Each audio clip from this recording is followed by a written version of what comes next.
Kia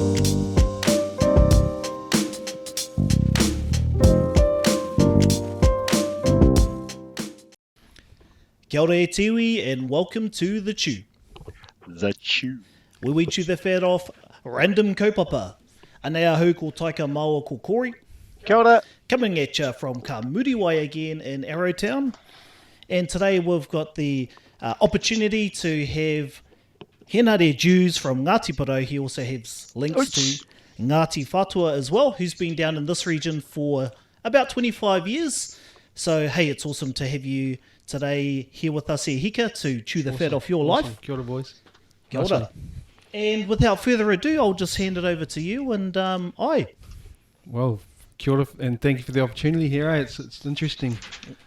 Been watching a bit of Joe Rogan and he's made the odd podcast pretty flash. Yes, well, Joe Rogan's got nothing on us, bro. The true. Yes, we're up to a grand total of 20 subscribers currently. Yes, really hitting our stride these days. So anyway, bro, tell us where you were born. Yep. And a little bit about your upbringing. Yeah, well, Henare Jews, Henare Te Whatua Jews. I was born in Taumarunui, heart of the King Country, 10th of November, 1970. Yes. It was a great day, the 10th of November. I believe I gave a birthday brother right here. Yeah. Wow. 10th of November brothers. Ooh. Yeah. Gen X's. Yeah, and blessed really. Brought up on a farm.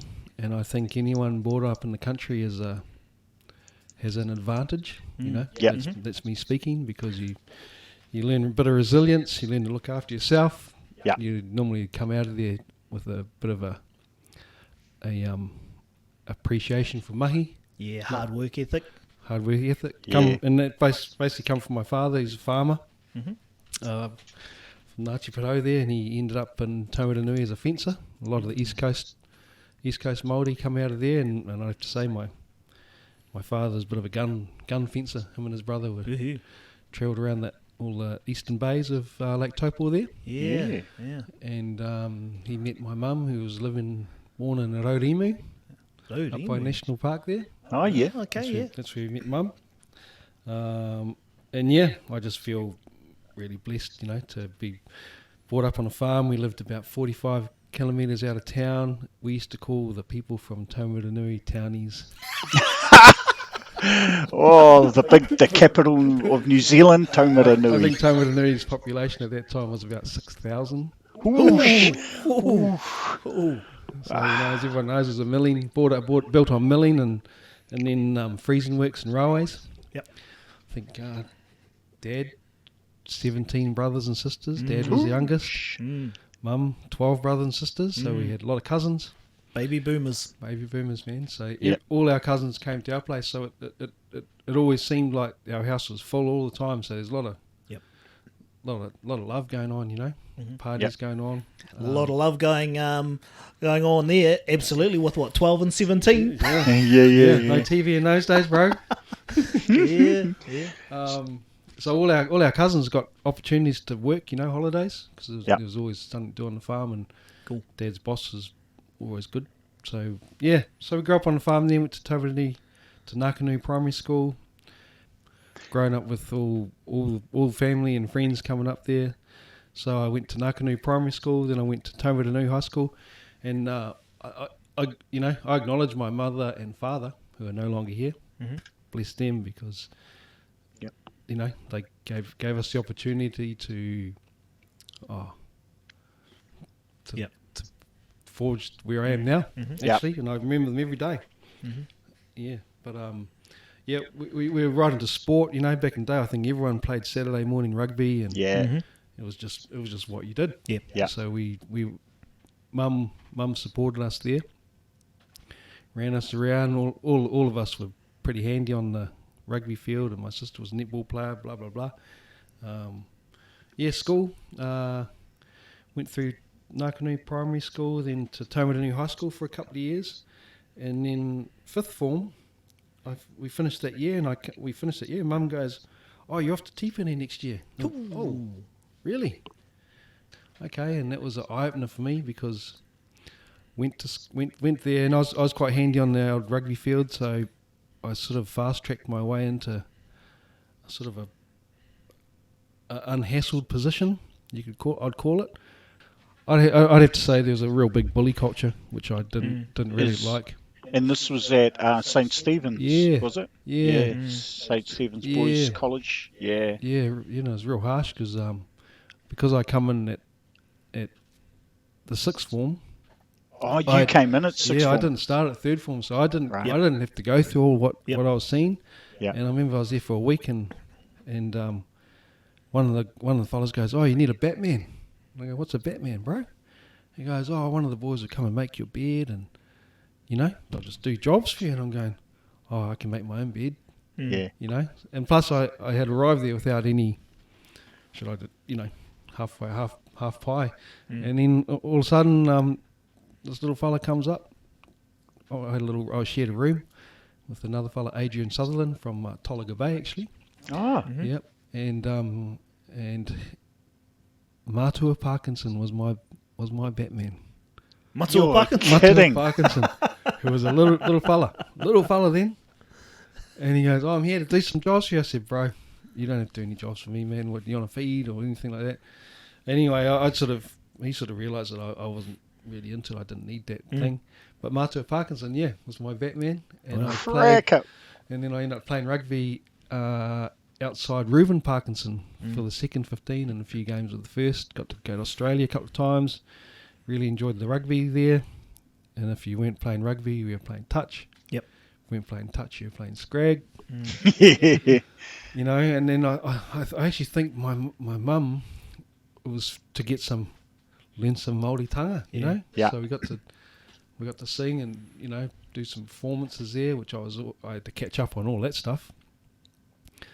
But I found school. So I was, school to me became a I don't know, term me sort of maybe that was the start of me going against the system a little bit and sort of rebelling. Yeah, right. But anyways, the rugby kept me there. Sixth form, seventh form, we got to seventh form, and all my friends were going to either teachers' college or going to do psychology degrees. Everyone was off to and I tell you what happened, and this is probably the start of my mum. And mum called up, says, "What are you up to?" And I went, "Oh, I tell you what, Mum, I seen this movie called Cocktail. This fella, and he goes and works on all these islands and all these beautiful girls there." Funny, and no shit, man. Bless my mother. 2 days later, she rings up and she said, "Right, next week you're going down to Hamilton. There's an interview," and it was, which I did the following week. Went down to Hamilton, had an interview for a foundation tourism course. So that New Zealand was setting up for tourism. Realised that tourism was going to be a big thing, and went down, had an interview, and got onto the very first tourism course in New Zealand. Wow. At the time. And we'd done a whole lot of things. We'd done, reception work, bar work. There was definitely some bar work and wine waiter stuff. And as a placement, I actually ended up going to Takanu THC hotels during that course. So I basically finished school, went home, worked on the farm, then went back to Polytech. That must have been 89 or something. And where was Polytech? Yeah. Waikato. Yep. Yeah. In Hamilton there. So my sister was there, so I stayed with her, went to school, made, and a lot of my friends were in Hamilton, teachers' college from school. So we all caught up, sort of 17, I suppose. Found a little bit of weed and, Rhinex. Rhinex. Oh, no. Oh, that's a swear word, bro. Rhinex. It is these days. Yeah. Rhinex. I used to drink it too, bro. Yeah. It was actually quite tasty, but I got so much shit for it, I stopped drinking it. Yeah. So we were. So I went to Polytech and then finished that year, and I really enjoyed it. And I thought, right, and I really do think that any young fella, young girl, whatever, should go into do some sort of hospitality based work just for Get getting the that service, communication. to learn how to give service, that type of thing. Yeah, and just that whole contact, Social interaction. talking with people, getting used to talking to people. Yep. And that year finished, and again, Mum said, "Oh, what are you going to do?" And I went, "Oh, well, I'll tell you what." And a friend of mine, we'd bought a car, an old Holden, and we were about to hit the road, and all the we were going through that time where we were watching Mark II and Woodstock and all this sort of stuff was going on, that was coming through, and there's all these free love and peace and and so we had a car and we were ready to go down south, and of course we could go and sign up on the dole.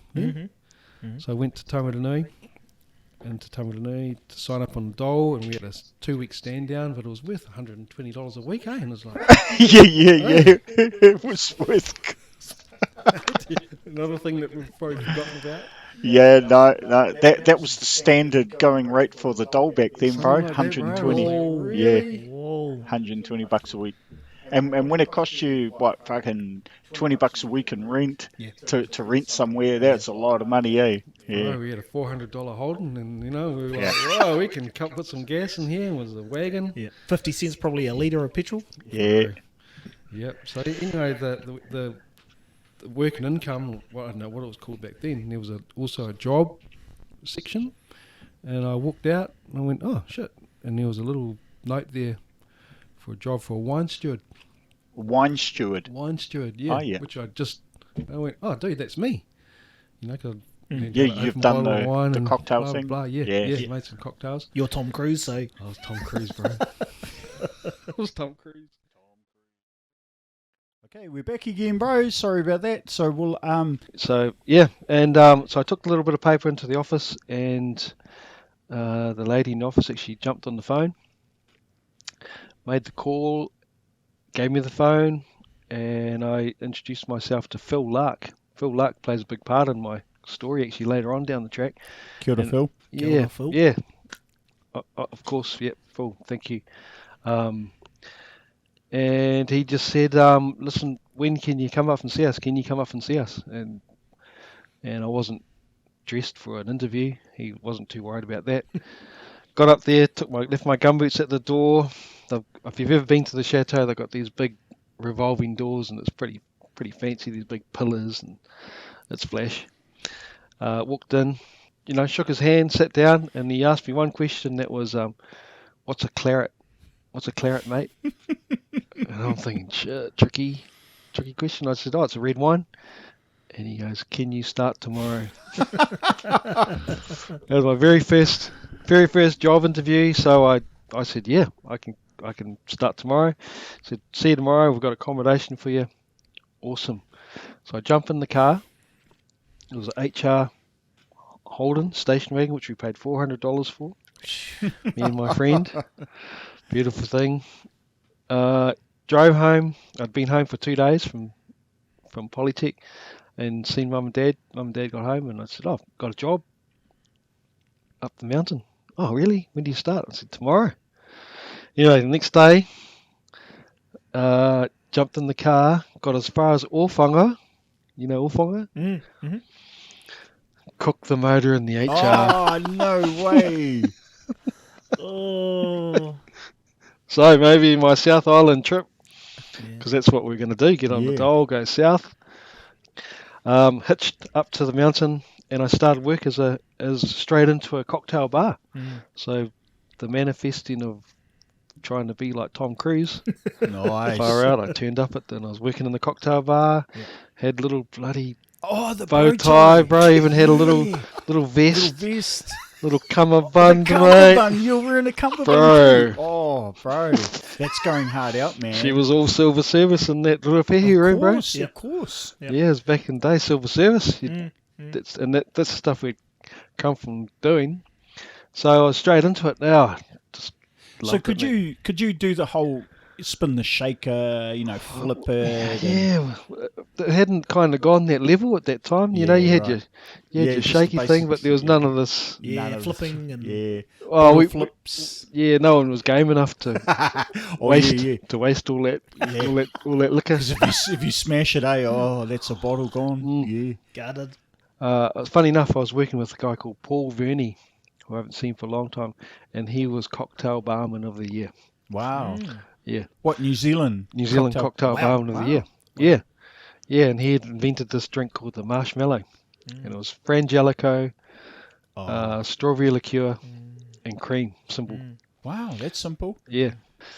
So I had the summer there, and because we lived in everything was communal. Yeah. It was one big party. Yeah, right. Yeah. The housemaids lived over here, and all the chefs were here, and it was just quite a cool scene. So that summer was amazing. Then the winter had the following winter, and it was quite a good savings plan. Because we got beer for quite good prices. When you're not pinching it. Yeah. No pinching. We didn't pinch any. We didn't Borrowed. trade Long Island iced teas for food from the chefs in the kitchen or anything. Long Island, oh man. Long Island iced teas, bro. That drink, Yeah, that's not. Yep. Yep. No. It's just full of spirits, man. Every white spirit you can pull in there, bro, and a little bit of Coke, a bit of lemon juice, A splash of Coke. just to make it look like tea. So we didn't. Yeah, we did. We actually used to trade jugs of bloody Long Island iced tea with the kitchen, because the kitchen was right there. Yeah. Yep. Sneak a bit of this as you do. Bit of barter system going on. Yeah, the bar. Bit of take advantage of the old system. Yep. That was awesome. And then I started skiing. The following winter. Loved it. Got hooked. Loved it. Yeah. Yep. Well, as soon as I was quite handy I quite enjoyed the rugby, but as soon as you get into hospitality, then the weekends are gone. Yeah. So team sports are out. It just so happened that skiing was quite nice, and I really enjoyed it. So I had a winter there, skiing every day, working nights. It just became a good fun thing. And then the following summer, because it was THC Hotel Corporation, I could transfer. Yeah. So I got a transfer down to Milford Sound with a couple of friends of mine, Gavin Castles, who lives in Arrowtown, and Paul Graff lives in Arrowtown to this day. Yeah, and we transferred down to Milford, rented a car and trained down to Wellington, ferry, rental car, down to Milford. And we were there for a couple of days, and the big boss invited us into his office to meet Steve. I'll just say his first name, Steve. And his introduction to us to Milford Sound was, you are here to root, and root. Oh, no way. Bro, imagine that. You'll be like, yes. We looked at each other and went, serious? Bro, And he goes, have a great summer. it's a hard job, man, but somebody's got to do it, eh? Well, That's trippy. that's trippy, eh? Yeah. When we think about it now, man, imagine trying But to then- roll that out in the Yeah. Back in the office day, it these probably days. wasn't that surprising, I suppose. But yeah. by today's standards, yeah, nah. Well, they're the dreams and aspirations of all young single men. So that'll just be like, thank you. Kia ora. Oh no. With Anyway. great power comes great responsibility, bro. Yeah, well, Until you open the door and you're like, oh, shivers.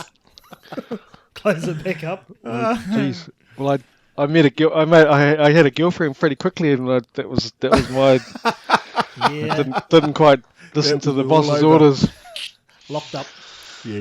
Yeah, but I tell you what, Milford Sound is an amazing place, especially if you get the opportunity to live there for a season, because Yeah, you get right. to see it in big rain, and So that was your first foray down into the South first Island trip. here. It was my first trip to the south, bro. Yeah, Yeah, right. Blew me away.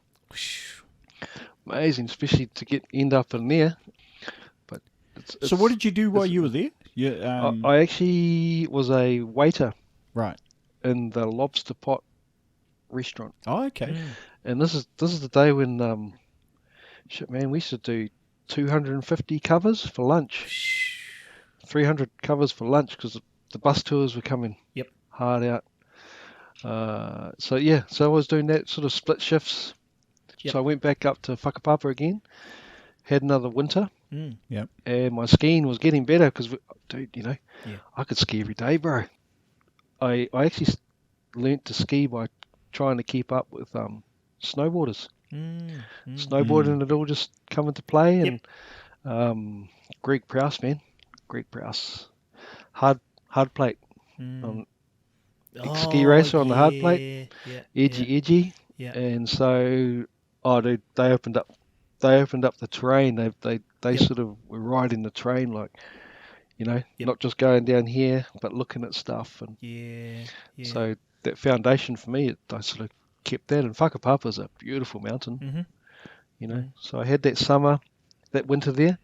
Met a fella who was a guest, Kiwi fella from WA, and it was near the end of the season, and he said, "Oh, what are you up to for the summer?" And I said, "Oh, pretty open really." And he goes, "Come to Perth, I'll give you a job." Well, I rang him up about 2 months later, after my 21st, because Mum said, "Stay for your 21st." Yeah. Mum and Dad dropped me at the airport the next day, and I was off to Perth. Called up Craig from the Perth airport. "Hey, Craig, it's Henare here, bro. Hey, Cobber, where are you?" "I'm in Perth." And bro, true to his word, he goes, "Sweet as, jump on this bus, go to my dad's place." I picked up a ute and me and my girlfriend drove 6 hours north Wow. where he was based. So he's 6 hours north of Perth. Perth, yeah. Wow. Yeah, and that's where his crayfish town was. So he was a crayfishman. Right. He said, "Come on over and I'll give you a job on my crayfish boat." Wow. Well, I learnt that this Ngāti Parau fella has got no good sea legs. Oh, really? Yeah. Oh, bro. I'm disappointed. Oh, no. I think, what? I'm the same. What? So I had to go on this boat, and I just couldn't do it. Couldn't do it. So anyway, his father started live capture crayfish, Okay. live exports. Yep. Oh, right. Back in 91 or something, whenever I was there. And he's the granddaddy of starting live export for crayfish. Wow. So he was an inventor. So we ended up doing jobs like he'd made a crayfish factory, and he made refrigerator trucks so they could transfer and they all go in Japan. Yeah, so I spent 6 months there with him, working there. Went back down to Perth because my girlfriend was down there. It was a hick town. It's pretty interesting place, man. And those fishermen are hard out. Full respect to those fellas. I'll say. They work hard, but they play hard too. Yeah. In fact, half of them were on bloody. I learned what goey was, speed. Yeah. And they were all, dude, they were just, that's how they rolled, eh? Yeah. Play hard, big mucks. But they were good fellas. Yep. So my girlfriend was in hospitality, so she was down in Perth. So how long did you last doing the crayfish thing? 6 months, and it's only seasonal too. Season for 6 months. So I done that season, and I went back down to Perth, got a job back in hospo, managing a hotel. Actually, wow. Yeah. But I think the hotel was for sale, so I think they were just looking for anybody to hold on. Yeah. Just to hold on, man. Yeah, right. And I turned up. There was a little town called York, about an hour and a half out of Perth on the Great Eastern Highway. I went out there, and I was managing this pub, the York Hotel, and I tell you what, that was an eye-opener. The biggest trouble there were the Kiwi sharers, man. Yeah.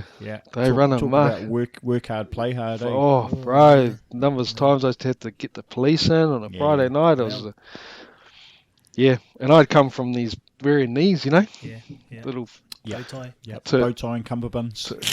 To a place where you don't say, "What would you like, sir?" Yeah. Because they get offended. Of course. Yeah. It's like, What mate, you looking at? cover. You got eye trouble. Cover. But anyway, I did that, and it was awesome. I had another holding in. me and my girlfriend at the time jumped in it, and we spent 2 months driving to Tasmania. Wow. Yeah, took 3 months off, bro, and just drove to Tasmania. So how long were you in Australia for in total? Be 3 years. Wow. Wow. Yeah, and then spent. So we drove out of Perth a year to the day, and 2 months, and then spent nearly 2 years in Tasmania. I was away for 3 years. Yep. Love Tasmania, man. 2 years. Yeah. 2 years working in hotels. I just worked in hotels. Like you were saying about surfing, Yep. I started surfing in Tasmania. Yep. Oh, And you so- did a bit of surfing there Yeah, too? bro, I loved it, eh? Ah, wicked. Yeah. Was the water a bit warmer than over here? or? Wasn't. Yeah, Oh. it wasn't too. Didn't seem to worry me. I had a good Aye. wetsuit and then even got my mum to send my skis over, and went and skied this hill. I had to walk in there called Cradle Mountain, which is right in the middle of the island. And when I say ski, man, it wasn't anything epic, but I actually got to walk uphill, and I'd done a couple of, 20 turns of skiing in my books. I'll take it. Yeah, but enjoyed Perth. But then I don't know what. I think it was time to come home, and I actually realised that I just wanted to be home anyway. Yeah. And I just said, "Mum, I've been far away enough to know that Yeah. I want to come back." And then we had another winter at Whakapapa, and then after that we come down to Queenstown. Mm. So that must have been 94 or something, because Yep. the Steam Wharf had just opened, and I started working at a restaurant called the Boardwalk Mm. Boardwalk. with Nigel Forshaw and Tony Robinson. Yep. And so, and also I wanted to learn how to paraglide. So I had a motorbike, sold that, got a paraglider, went to paraglider school, and was flying for the summer, working nights, had a mountain bike, and just got to meet a whole lot of adventure people Mm. who had moved to Queenstown. And the energy in this town. So what triggered your decision to come to Queenstown in the first place? Mm. Was it the skiing or? To learn how to paraglide. To paraglide. Paragliding school. Wow. Yeah. Wow. That was, yeah. And the skiing on top of it. Yeah. I hadn't skied in Queenstown. But it was a paragliding initially. I wanted to go to a paragliding school. It was like most boys, I think you want to fly a helicopter. Yeah. Well, this is a poor man's helicopter. At least I could sit like that and fly, Yeah, which I did, and I love that. And then I sort of just rolled between working nights. The winter come along, I skied that season, worked nights, and it was about that time I thought, shit, how do I get paid to ski? Because I love skiing. Mm-hmm. And ski patrolling was a thing that, whenever I'd ski, I went, man, that's a job there. I'm going to be one of those fellas. So I enrolled into Tīpene Polytech, which was based in Greymouth, for a ski patrol course. And we done 2 months up in Greymouth, Mhm. and then we went to Oho for the season, Twizel, Okay. with our class, and we done all our really practical on field stuff. Yep. Right. Oh, it was amazing. Golly, I'd have to say it was probably one of the best years of my life, because I was hanging out with 18 other crew Like who were living their dream, just like me. Right. So it was like, wow, man, there's no trouble to, decide to go on a mission, and then half an hour later we're in the car and we're gone. Yeah. Nice. Because there's all this. Mm. And so you were living in Queenstown at the time, but you were doing the course in Greymouth. Yeah. And My girlfriend was still here. okay. In Queenstown. Yeah. And were anyone else who was on the course from Queenstown as well? No. You were the only one. Oh, actually, there's one fella. Yep, Mikey Wilson, who was a chef at the Lone Star. Him and Oh, I. Yeah. Who I didn't know until we got there. Wow. Yeah. Nice. Yep. So I finished that year.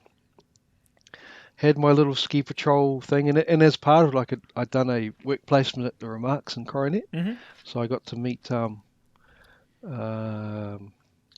all the guys who I look at as being my mentors. Yep. Yeah. You know, through the whole snow thing. Russ, Mick, Tan, all these names that are kind of synonymous with mountain guides and Yeah. you know, knowledgeable fellas. But it was so tight, which is a good thing because they had good crews that there was no openings. So the following winter, I come back to was in Queenstown, couldn't get a job in ski patrol. I was back working in restaurants, and I thought, man, what do I need to do to go heli-skiing, you know? And actually, ultimately, I think for a skier or a snowboarder,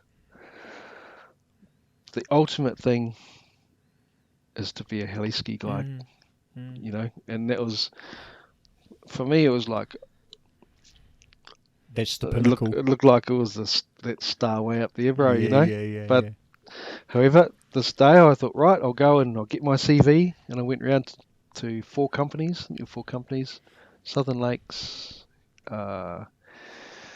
Harris Mountains, and no, it must be 3 companies, and there was one over the top, Choppy Patterson had a company going, and when I went, Patterson. Yeah. Awesome name. yeah, oh, she's an awesome lady. She owns over the top helicopters, been Yeah. flying in the blood, bro. Her father was a World War II pilot. Yeah. She's a woman and she's amazing. She's just Wicked. carved her way through this whole. Cool. So she's like a far out. Yep. Another mentor, you know, you look up to. Right. You know, there's a lot of them in this town. Yeah. A lot of people, eh? Yep. You know, I went to Southern Lakes. They had at the end of a busy day, and I just walked in with my little piece of paper and said, I don't know, can I leave my CV here? I'd like to become a guide. Yep. What do I need to do? Left it with George Robbie, who was one of the owners, and went home. Telephone rings. It's George on the phone. And he goes, "There's a spare seat tomorrow. Come out and see what it's all about." Far out, man. I couldn't sleep. Oh, dude, I was just like, whoa. Buzzing. I'm going, oh, bro. Yeah. You know, Yeah. so I got my little, You made the All Blacks, bro. hey, man, I'm going Yeah. heli-skiing, bro. Yeah. You know, here's this fellow who went to learn how to paraglide because he wanted to be a helicopter pilot, blah, blah, Yeah. blah.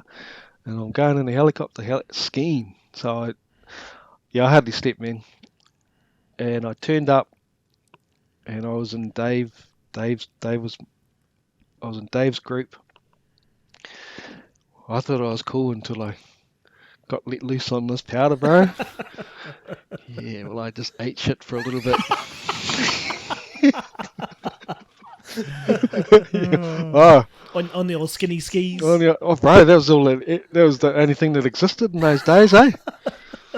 But bro, yeah, oh man. So how come it ate caught shit. you out? Like, well, was it your first time on?